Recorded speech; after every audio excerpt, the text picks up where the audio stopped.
Mabuhay po kayong lahat sa mga nagmamahal sa bayan, sa kalayaan at kapayapaan. Simulan po nating pag-usapan itong isang mainit na topic at talaga namang hindi mahinto-hinto kasi nga hindi pa kasi sinimulan ni Chis Escudero ng ano eh, ng mabilis. So dito po sa topic natin itong mga conflicting na mga pinagsasasabi nitong si Vice Presidente Sara Duterte. At ngayon nga papunta-punta pa sa Supreme Court, samantalang meron na siyang mga unang binitawan na salita na ito ang patunay sa video nating papakita ngayon na dapat hindi naman talaga daw siya bothered.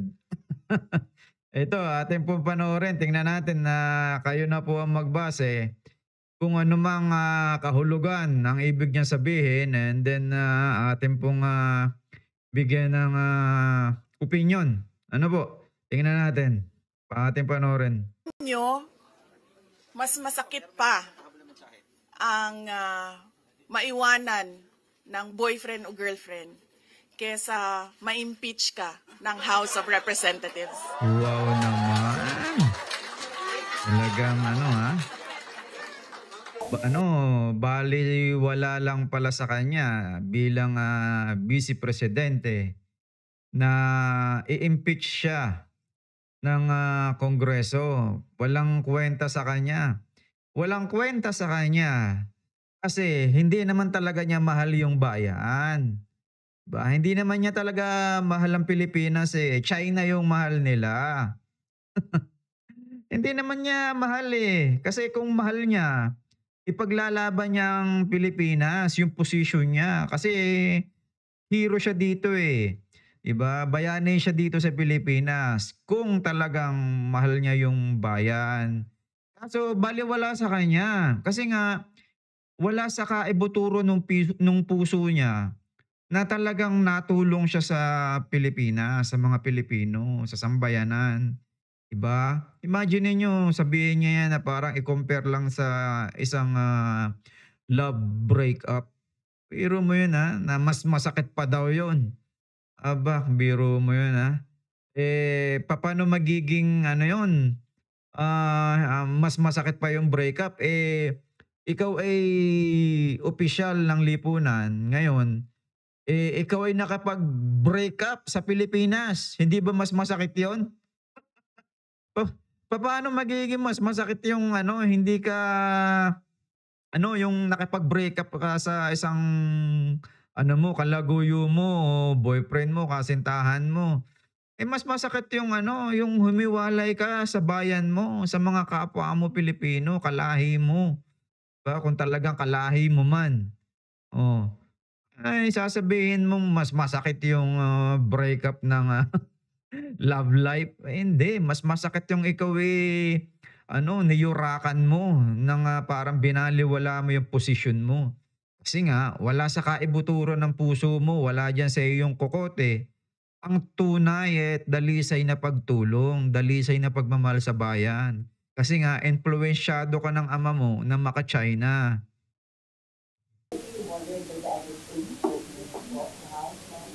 Hindi.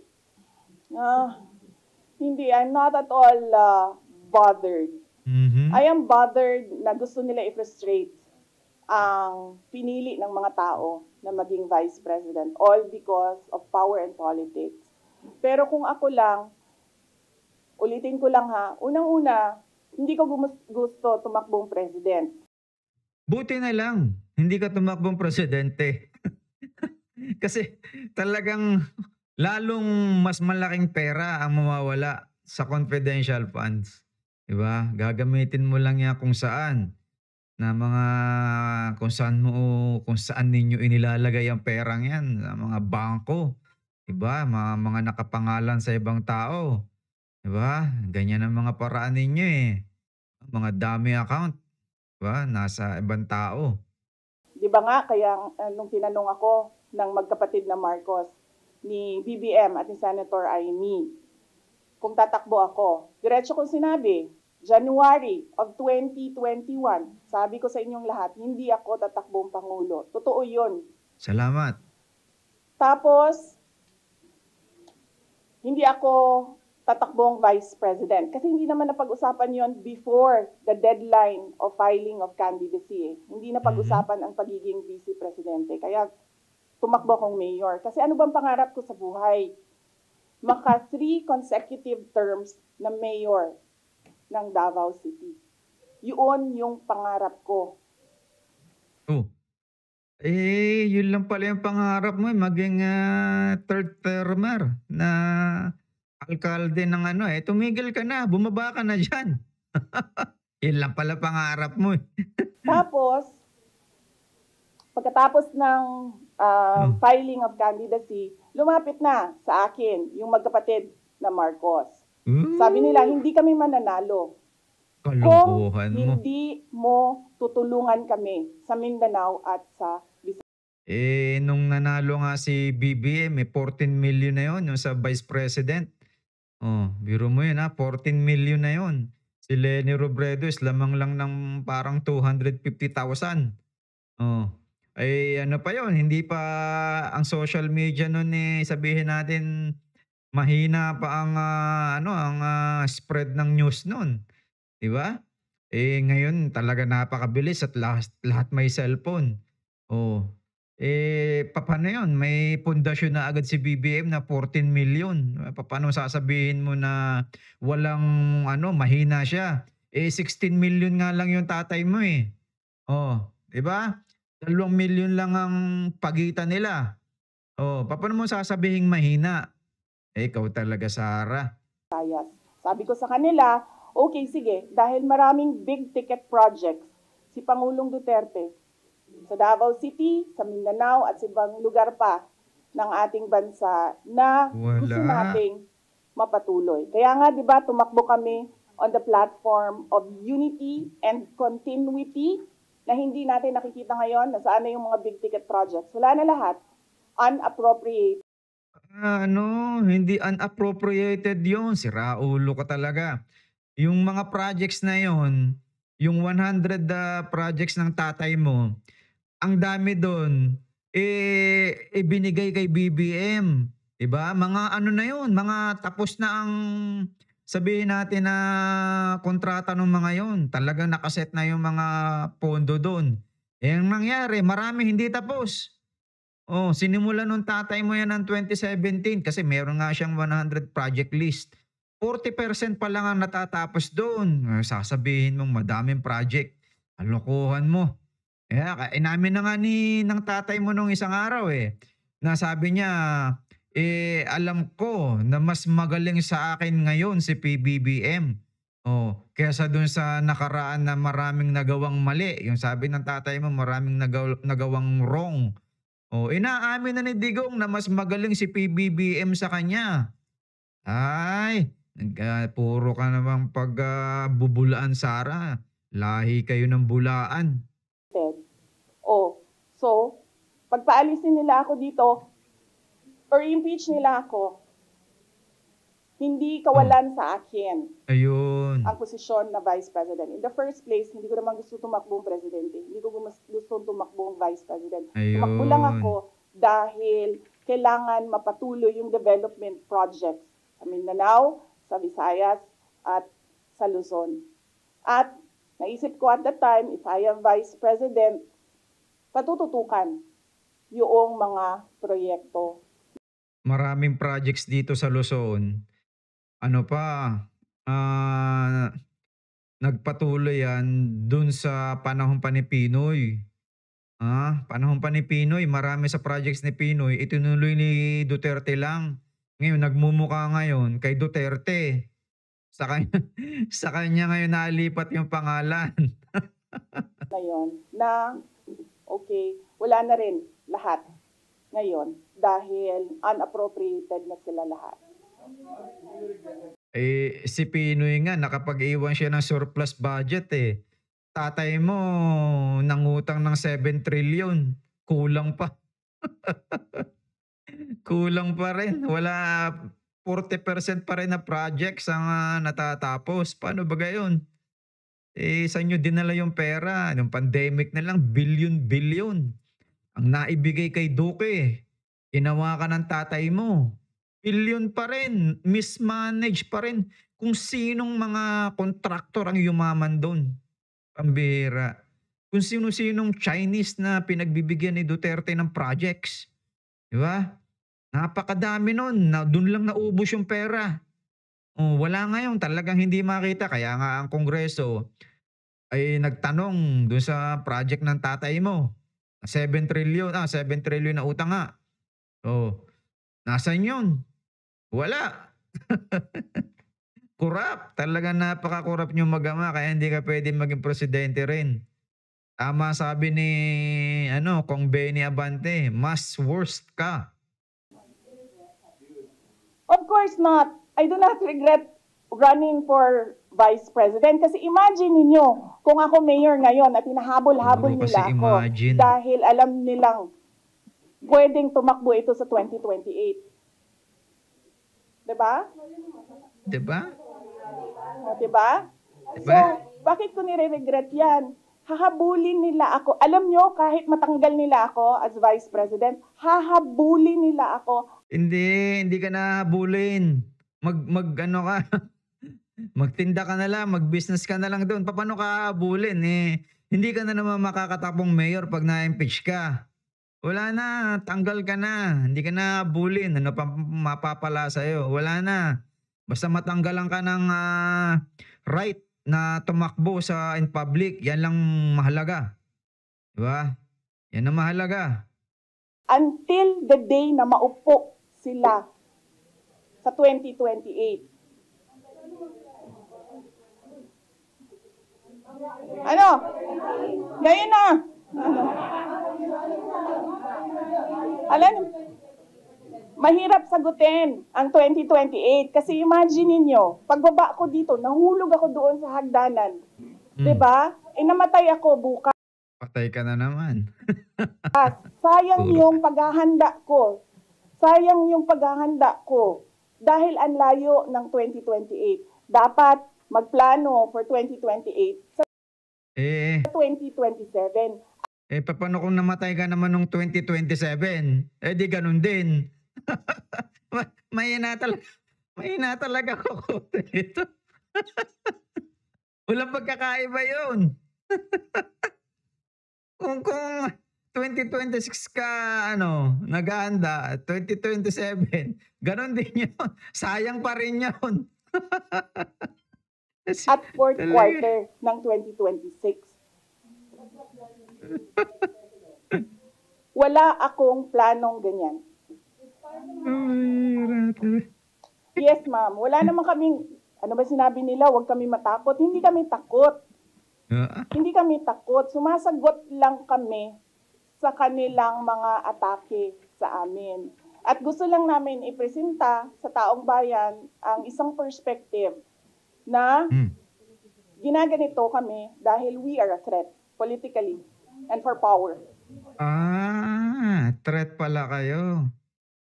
Ay, ang pagiging threat niyo ganito, threat kayo sa Pilipinas, 'di ba? Hindi kayo threat sa kapwa niyo pulitiko.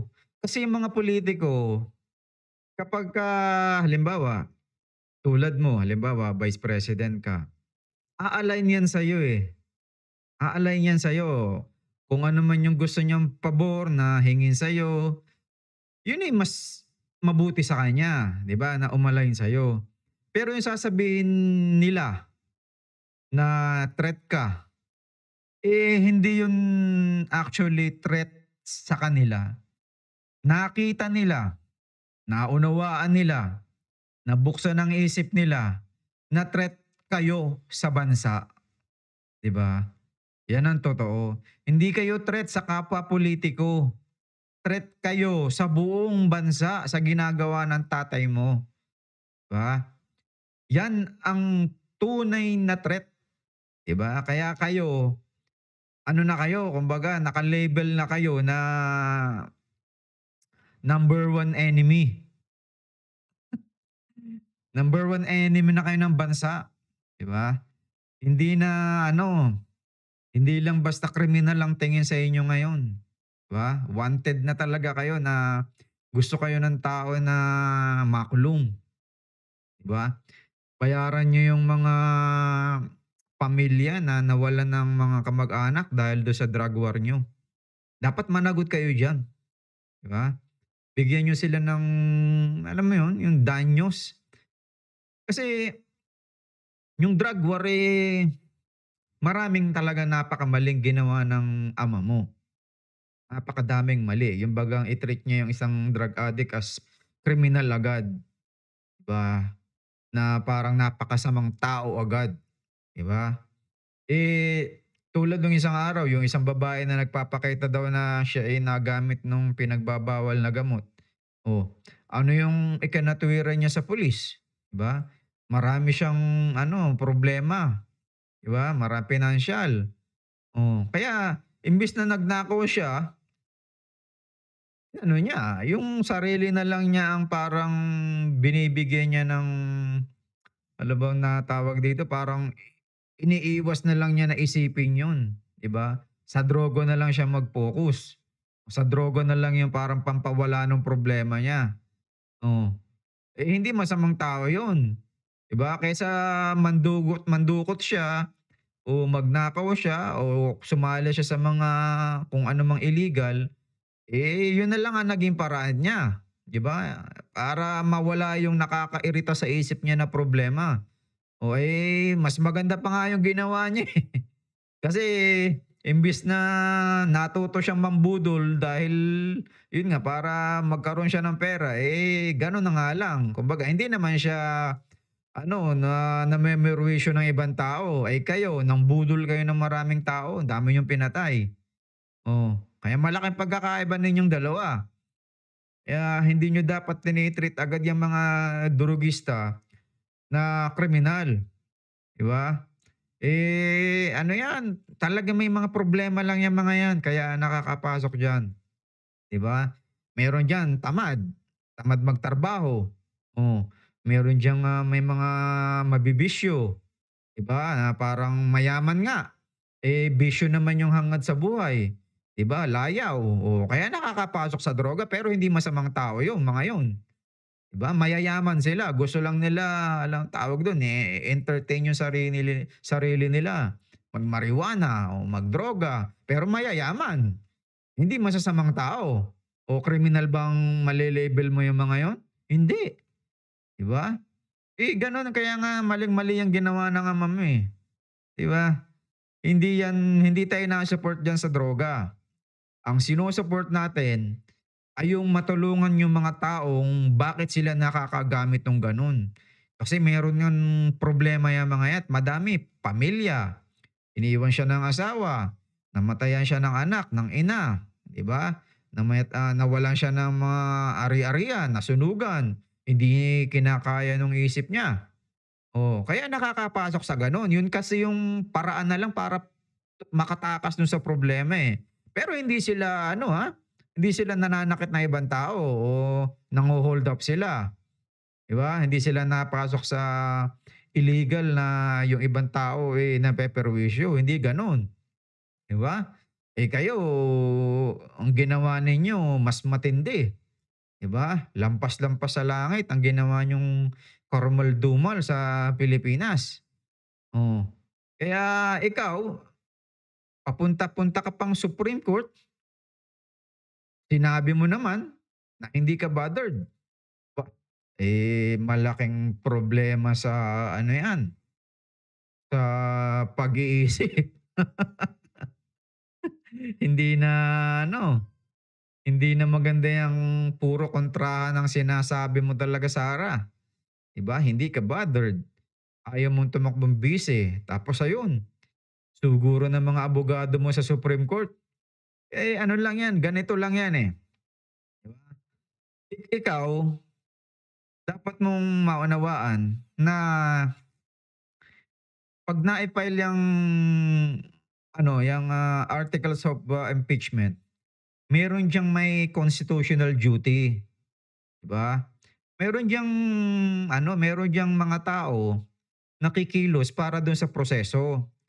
Ba't mo pipigilan 'yan? Ba't mo pipigilan? Eh, violation of the rule of law ang ginagawa mo.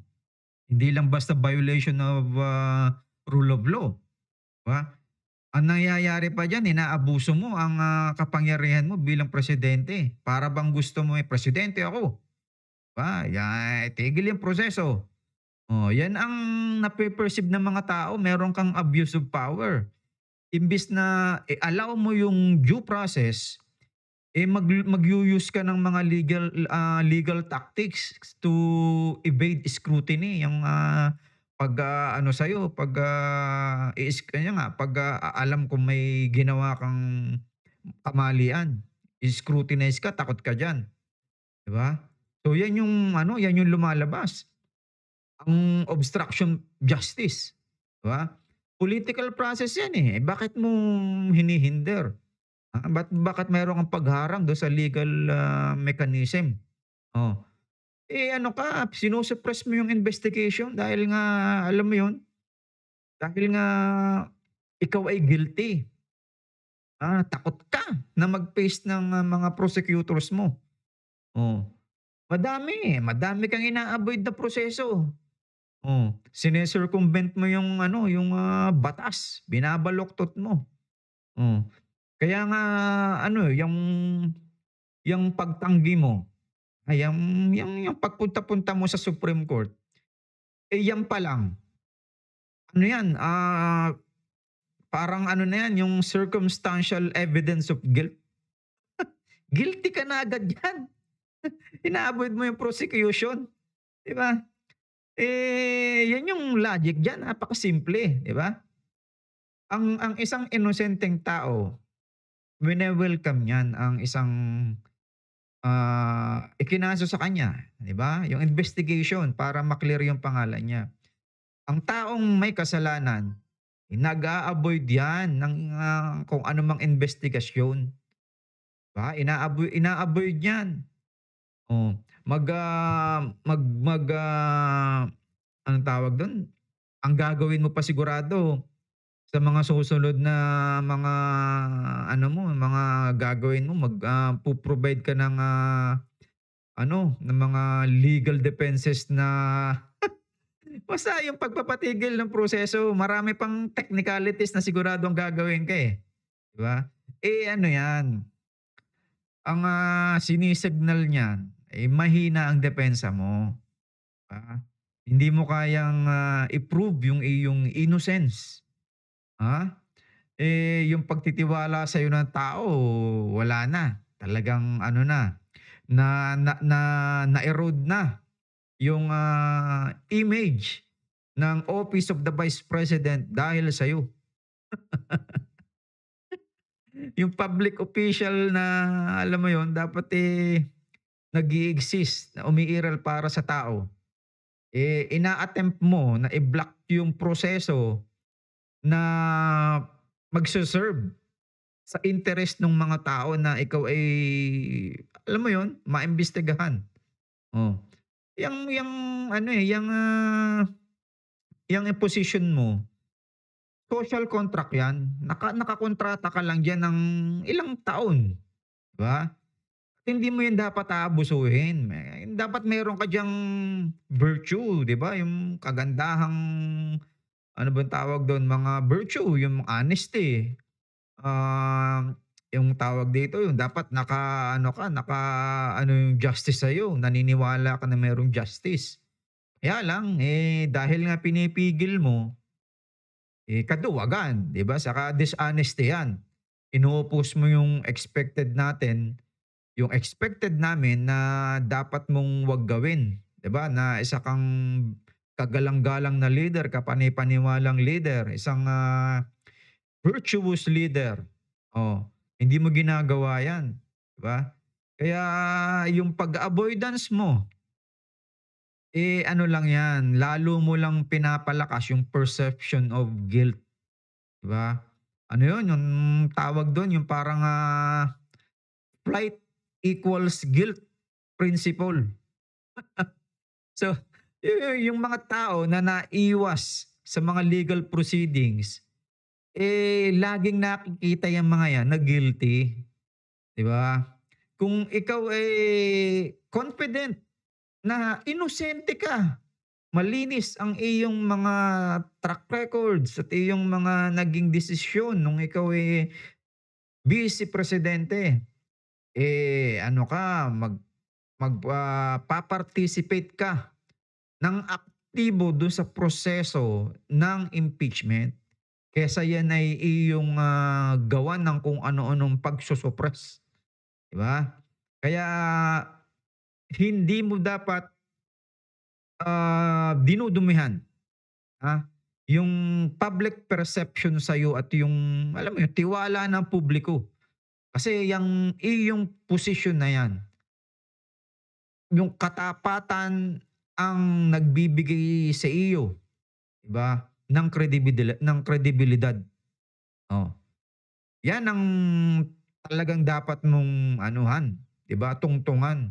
Yung trust ng tao, ipakita mo yung credibility mo, 'di ba? Hindi yan nakukuha diyan sa mga press conference na ikaw ay maglalabas ng ganito, gano'n. Na hindi ka bothered, balewala sa'yo ang posisyon ng Vice Presidente.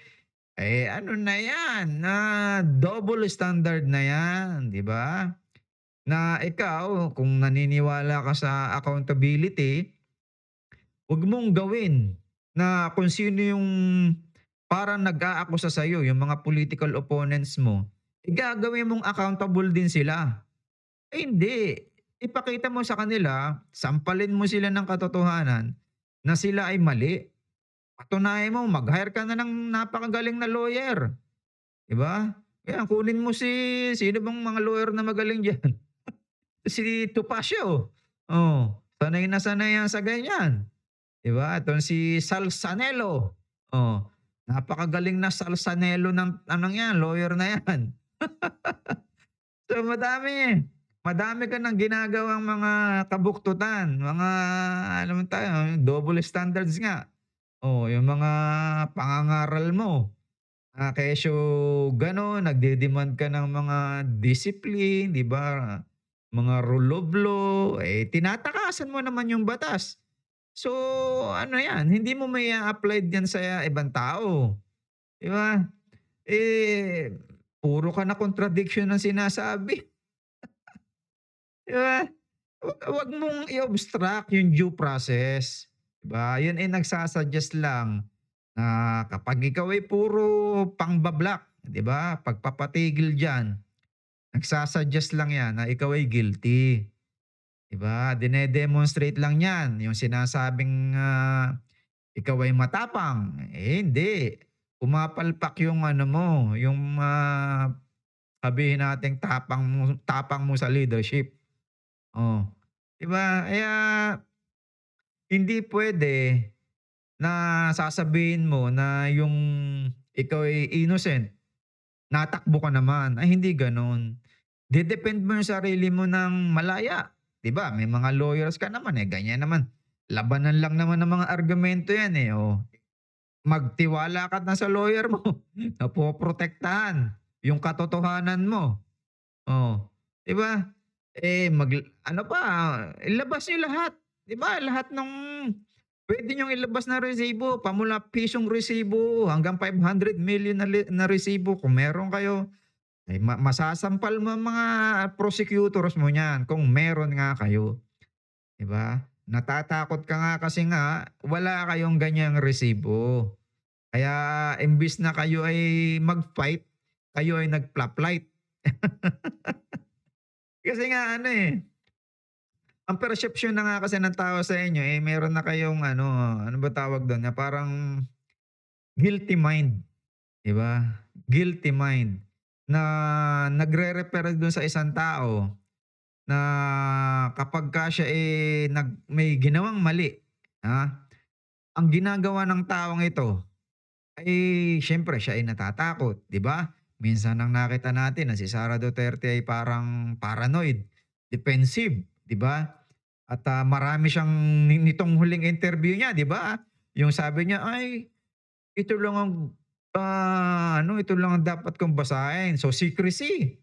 'di ba? Yan yung guilty mind, 'di ba? Yan yung talagang parang kapag nga ang isang tao ay may maling ginawa, yung mental state niya, yung mental state niya na parang ano, parang siya, nagbibigay ng yung nga anxiety, ano siya, defensive siya sa mga akusasyon sa kanya.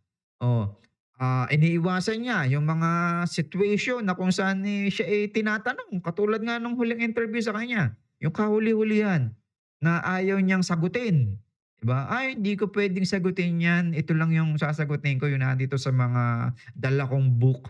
Oh, 'di ba? Lalo na siguro na kapagka nagkaharapan ng ebidensya, sigurado yung ebidensya ng prosecution, iso-suppress mo 'yan at sasabihin mo, hindi totoo 'yan." Kaya nga tatapatan mo dapat 'yan ng matinding ebidensya, 'di ba? Kung talagang inosente ka, ano, parang innocence will defend itself, lulutang 'yan, parang matindi pa sa sikat ng araw, 'di ba? Hindi puwedeng yung sabihin mo yung transparency at concealment, magkapareho, 'di ba? Hindi, magkaiba 'yan, 'di ba? Hindi puwedeng sabihin mo na ano, parang ganito, kung may isang store owner na na-accuse siya ng isang stealing, 'di ba? Yung isang store owner ay na-accuse siya of, stealing, 'di ba? Ano, an innocent one would show their records, 'di ba? Will welcome an audit, 'di ba? Hayaan mong i-audit ka, yang COA, hayaan mong i-audit ka at i-explain yung transaction. Kaya lang, yung isang guilty, ang gagawin niyan, ide-delay niyan yung audit, 'di ba? Ide-delay niyan, magha-hide yan ng records, 'di ba? Magsha-shutdown yan ng investigation. So, yan yung ginagawa ni Sara Duterte, 'di ba? Marami siyang delay na ginagawa. Dadami pa 'yan sa pagdating ng ano talaga, ng mga nitong dadating na buwan. Padami ng padami 'yan, gagawin niya 'yan, maniwala kayo sa'kin. Ang dami pa niyang idadagdag diyan ng mga legal scrutiny para ano, yung credibility niya, mawala, 'di ba? Madami pang gagawin niyang pang-block niya sa impeachment, 'di ba? So, ito lang po, hayaan muna natin na siya, confront niya ng confront ng, pa-sideways yung, akusasyon sa kanya at, sa huli din naman at kita din naman natin kung gaano kabigat yung mga ebidensya, itong ginagawa niya ngayon na pang-ba-block sa proseso ng impeachment, ano 'yan, talagang mangyayari diyan ay self-incriminating na. Yung yung mismong sarili niya, ang, parang, nagbibigay sa kanya na siya ay o ginagawa ang sarili niya na may kasalanan talaga. Kino-confirm niya mismo ng kanyang, pagpa-file ng petition. Kino-confirm niya na may kasalanan siya, 'di ba? Wala ng ano, wala na ngang dapat siyang gawin dapat, sige face the music, 'di ba? Kung ano, harapin niya yung justice, 'di ba? Wala na siyang puwede pang sabihin, Kung siya'y inakusahan, talaga nasa kanya ang burden of proof. Nasa kanya talaga. Wala ng ano, wala ka ng gagawin, take responsibility na, provide evidence, saka i-trust mo yung system na ikaw ay mananalo. Ganyan ang innocent leaders. Ngayon kapag ikaw ay guilty, ah, anong mga ginagawa mo? Hindi puro excuses, delay. Oh, ginagamit mo yung posisyon mo na vice presidente ka. Oh, 'di ba? Siyempre may konti diyang parang pag-iimpluwensiya. Oh, kaya ano na, harapin mo na lang yang music. Wag mo ng wag mo ng gawan ng kung ano-anong mga suppression, 'di ba? Ituloy mo na 'yan, wag mo nang i-block and then ayun, matatapos 'tong problema mo. Oh, hindi na kailangan na ano, Flight ka pa ng flight, 'di ba? Equal 'yan ng guilt, ikaw ay may kasalanan, 'di ba? Halimbawa, yung presidente ng US, si Richard Nixon na-impeach 'yun, 'di ba? Before kay Trump. Oh, halatang guilty siya, 'di nag-resign siya. Wala, 'di ba? Gano'n talaga, guilty siya. Si Estrada naman, nung una paayaw-ayaw siya, 'di ba? Hindi siya agad nag-e-engage dun sa impeachment process. Oh, and then napatunayan ano siya, guilty. Natatanggal siya. Si Gloria Arroyo, marami siyang kaso na hinarap dun sa impeachment, pero nanalo siya. Gano'n lang talaga, 'di ba? Kaya kailangan 'wag mo nang i-attempt. Hindi na niya dapat i-attempt na i-block pa yung impeachment. Kasi gano'n talaga 'yan, Kung i-face mo yung legal cases, mas maganda, 'di ba? Hindi mo na kailangang ano, 'di ba, yung mga taong inosente hindi yan natatakot, 'di ba? Yung guilty mo, hindi mo na dapat yung guilt mo hindi mo dapat i-expose yan. Ini-stop mo impeachment, nagsisignal na yan lalo ng, takot mo, 'di ba? Na ikaw ay talagang ano, guilty. So, walang pinakamaganda niyan, 'di ba, na pagpapatunay na yung public trust ay talagang susunod sa'yo kapag ikaw, sumabay dun sa accountability na pagsasala, 'di ba? Kailangang ano mo 'yan, 'wag mong i-betray yung public trust, 'di ba? Mag-practice ka ng anong tawag dun, one word, yung, palabra de honor. 'Wag yung double standards. Sasabihin mo ayaw mo and then ganito and then mamaya magpa-file ka ng sari-saring kaso. So ayan, wala na tayong lulusutan dito kay Sarah, kundi ano na lang talagang parang tanggalin siya, 'di ba? Tanggalin siya. Ah, wala na, Wala ng wala na tayong sasabihin na ano na parang wrongdoing niya, 'Di ba, aside nga dun sa mga napatunayan sa Congress.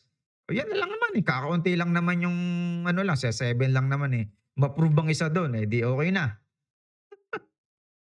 Oo. Eh, talagang dapat ano, 'wag na siyang, magpatuloy ng, anong 'yan, ng, pagha-hire pa ng maraming lawyers na babangga sa impeachment process. 'Di ba? 'Wag na siyang pumunta ng Supreme Court at talagang 'yan, walang mangyayari. Harapin na niya yung impeachment. 'Yan ang pinakamaganda. Wala ng ibang paraan para mapatunayan na mali yung mga Congress, mali yung mga organizations, yung mga public, groups ng, pagpa sa kanya ng, kaso. Mapapatunayan mo 'yan, 'di ba? Kung talagang meron kang, matinding ebidensya, at talagang ano 'yan, magiging presidente ka, 'di ba? Kung destiny kang maging presidente, hmm.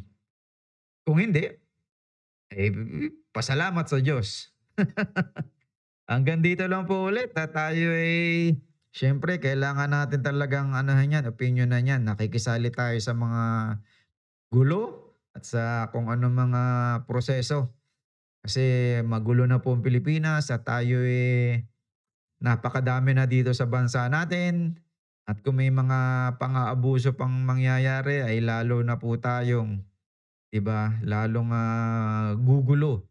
'Di ba, hindi naman po tayo naghihirap, hindi naman tayo sabihin natin na napapagaya sa Africa. Kaya lang, 'wag na nga nating ibabalik yung leader na pumapatay, 'di ba? Yung leader na siyempre nangunguha ng, pondo ng bayan, wala naman silang ano, file sila ng file ng kaso kay Martin Romualdez, maglabas sila ng whistleblower, ng witness, at ng kung ano man dokumento, 'di ba? Napakadami nila. Oh, sa Congress na mga kaalyado pa ni Duterte, mga ilan pa yan, mga 40 congressman pa yan. Eh, ba't hindi sila makapaglabas ng kahit isang witness na si Martin Romualdez ay namigay ng pera doon sa pagpirma ng mga congressman? Oh, maglabas sila. Sana nga nag-ano sila ng isang ano, isang, sinet up sana nila si Martin Romualdez na isang congressman na pro Duterte and then sasabihin bumaligtad, pumirma siya and then meron siyang naibulong si Martin Romualdez na, "Uy, meron kang 150 million." Oh, edi huli si Martin Romualdez. Sasabihin ng congressman, "Ito ebidensya ko. Ito ang aming, voice record. O ito ang aming video." Eh, wala naman kayong proof, eh. Oh, kaya ano lang, pag-aaksaya lang ng pera ng confidential funds, ang ginagawa ni Sarah, do'n niya ginugugol. So ito lang po, hanggang dito lang ulit, sana po tayo ay laging magtanong at lumaban para sa tama, 'di ba? Labanan po natin yung mga kung ano-anong mga pinaggagagawa ng mga taong, alam niyo 'yun, walang malasakit at walang, pagmamahal sa ating bayan. Hindi mahal ang ating kapayapaan at tayo ibebenta sa ibang bansang mas malakas sa atin. So hanggang dito lang po, hanggang sa muli, mabuhay po tayong lahat. Mabuhay ang mga mapagmahal sa kapayapaan, mabuhay ang mapagmahal sa ating bayang Pilipinas.